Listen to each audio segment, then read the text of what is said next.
Friends, हम history का lesson 10 कर रहे थे। Kings, trade and Pilgrim. हमने पांड्यास के राज्य तक पढ़ लिया था। अब हम आगे पढ़ेंगे ट्रेड। ट्रेड मीन्स होता है व्यापार। जब नॉर्थ किंगडम्स के जो हैं उत्तरी राज्य के जो राजा थे, उन वो अपने जो बिजनेस को एक्सटेंड कर रहे थे। बिजनेस के रिलेशंस जो हैं वो रोम और मिस्र के साथ बढ़ा रहे थे।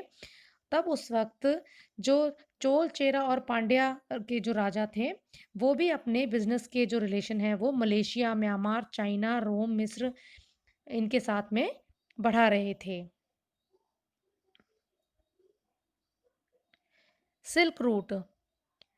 चाइना से सिल्क को रोमन साम्राज्य में वेस्ट साइड में पश्चिम में समुद्री मार्ग से भेजा जाता था, इसलिए इस रूट का नाम पड़ा था सिल्क रूट।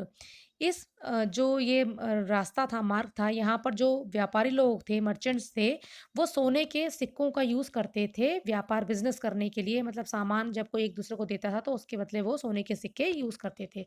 और वो सोने के सिक्के जो थे वो कुषाण राजाओं के बनाए हुए थे।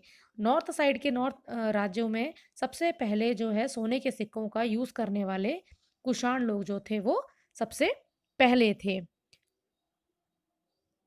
यहाँ देखो आपको कुछ कॉइन्स दिख रहे हैं, ये रोमन गोल्ड कॉइन्स हैं। ये उस समय चला करते थे। पोर्ट्स, पोर्ट्स मीन्स होता है बंदरगाह। मतलब जो ये कोस्टल एरियाज जो होते हैं ना, उनके नज़दीक वहाँ बने होते हैं। यहाँ सामान को उतारा जाता है, चढ़ाया जाता है। तो 3 राज्य जो थे चोल, चेरा, पांड्या, वो वेस्ट और ईस्ट कोस्ट पर उन्होंने अपने-अपने बंदरगाह, अपने-अपने पोर्ट्स जो थे बनाए थे और उनके पास में उनके सिटीज़ बसाई हुई थी, शहर थे। जैसे कि अराइकमेडु नाम की का एक पोर्ट है, जगह है, और वहाँ कावेरी पट्टनम जो है वो चोल पोर्ट के सिटीज़ थी। ऐसे ही क्रेज़ेन ऑफ मुज़रिस और केनरोस चेरी का पोर्ट था, और कोलकोई पांड्यों का जो पोर्ट था या बंदरगाह था। इन पोर्ट्स के थ्रू जो है उन्होंने घोड़ों का कारोबार किया। वो हॉर्सेस का बिजनेस करते थे। रोम से बढ़िया मिट्टी के बर्तन, मिट्टी के पॉट्स वगैरह, फूलदान जो होते हैं, वासेस और कटोरे वगैरह लेकर आते थे। और काली मिर्च, स्पाइसेस हो गए, मसाले हो गए, सोना, चंदन, मोती आदि का जो है वो बिजनेस करते थे। ट्रेड एंड कल्चर, व्यापार और संस्कृति। जब एक दूसरे के साथ बिजनेस करने लग पड़े लोग इंडिया के, तो उनकी जो है कल्चर भी एक दूसरे के साथ एक्सटेंड होने लगे। मतलब अपना कल्चर का भी इफेक्ट वो वहाँ दिखाते थे। प्राचीन भारत के जो यात्री थे, वो यहाँ पर जो कई बिजनेसमैन थे जो बाहर की दूसरी कंट्रीज के भी थे, वो इंडिया में आकर के बस गए, भारत में बस गए। उन्होंने तो भारत की जो संस्कृति है, कल्चर है और धर्म को दूर की भूमि तक पहुँचाया। फिर जब वो अपने देश वापस जाते थे तो यहाँ का कल्चर वहाँ पर उन्होंने पहुँचाया। Contacts with south east Asia, दक्षिण पूर्व एशिया के साथ संपर्क। समुद्री मार्ग जो थे ये बहुत ज़्यादा उस टाइम पर इम्पोर्टेंट थे, क्योंकि इसी के थ्रू ज़्यादातर सामान वो लाया जाया करते थे। तो इसमें भारत की जो सांस्कृतिक धर्म और जो अन्य परंपराएं थी भारत की, वो उनके प्रसार में उनका बहुत ज़्यादा स्प्रेड किया गया, उसमें बहुत ज़्यादा इम्पोर्टेंट भूमिका निभाई। दक्षिण पूर्वी एशिया क्षेत्र जो था वो भारतीयों द्वारा उसको स्वर्ण द्वीप या सोने का द्वीप कहा जाता था। द्वीप मीन्स आइलैंड, आइलैंड को वो स्वर्ण द्वीप या आइलैंड ऑफ गोल्ड, स्वर्ण सोने का द्वीप कहते थे। भारतीय संस्कृति जो है इन संस्कृतियों के साथ अच्छी तरह से मिक्स हो गई थी। तो जैसे इन एरियाज में जैसे कंबोडिया, बाली, सुमात्रा, जावा, बोर्निया और चंपा है, और ये जो हैं ये सारे आइलैंड्स हैं। Sumatra called Shri Vijaya in ancient time. जो सुमात्रा है, सुमात्रा को पहले पुराने समय में एंशियंट टाइम में इसे श्री विजया के नाम से जाना जाता था। एक हिंदू राजा जो है वहाँ पर शासन करता था। Java, Java the name of Java comes from the Sanskrit word Yava Dvipa. जावा शब्द जो है ये संस्कृत का शब्द है, यवा द्वीप से आया है।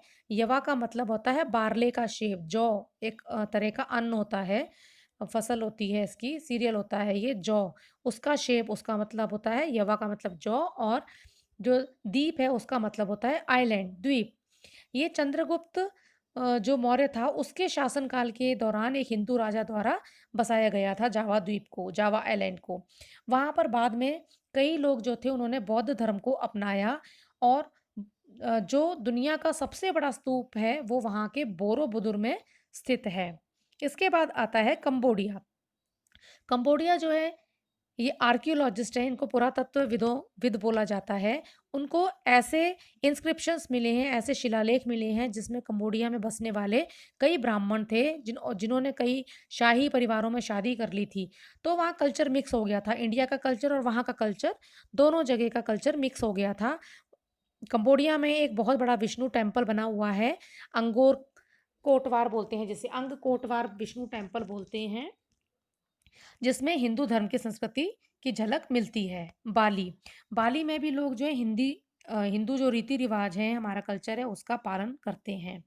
चंपा चंपा में भी हिंदू रीति रिवाजों का पालन किया जाता है। वहाँ पर वाल्मीकि मंदिर और रामायण की परंपरा के आधार पर वहाँ पर कई ज़्यादा इंडियंस के कल्चर के इफेक्ट जो है वो मिले हैं। स्प्रेड ऑफ बुद्धिज्म, बौद्ध धर्म का प्रसार। सम्राट अशोक जो था उसने धम्म महामंत्रों की नियुक्ति की थी और पत्थरों और खंभों पर उसने जो धम्म के मंत्र थे उनको स्थापित किया था, उन्हें खुदवा दिया था, उन पर लिखवा दिया था और बौद्ध ग्रंथों का प्रसार भी उसने बहुत ज़्यादा किया क्योंकि अशोक ने बौद्ध धर्म को अपनाया था। कनिष्क का जब शासनकाल था तो उस टाइम पर कश्मीर में जगह है कुंडलवाना, वहाँ पर चौथी बौद्ध जो सभा थी, परिषद आयोजित की गई थी।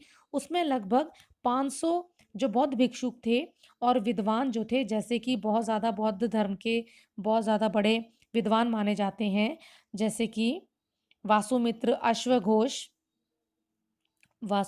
अश्वघोष पाशर्व जितने थे, इन सभी ने वहाँ पर भाग लिया था।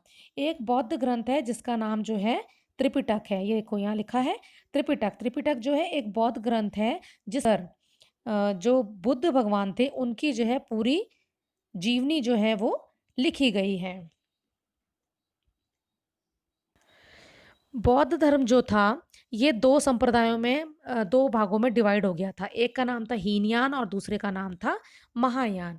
जो महायान बौद्ध धर्म के लोग थे वो क्या करते थे, बुद्ध भगवान की पूजा करते थे और उनकी मूर्तियां भी बनाते थे और उसकी पूजा करते थे। जो कनिष्क राजा था उसने बौद्ध भिक्षुओं को जो है जो बौद्ध जो भिक्षु थे उनको उसने महायान बौद्ध के धर्म के प्रसार के लिए जापान, तिब्बत और जो सेंट्रल एशिया था, मध्य एशिया जैसे देशों में भेजा था। बाद में जो बौद्ध धर्म है ये श्रीलंका, म्यांमार, थाईलैंड, कोरिया आदि जगह पर फैल गया। आज के लिए इतना ही। कल हम यहाँ पिलग्रिम्स डिस्कवरी से पढ़ेंगे। Thank you and have a nice day.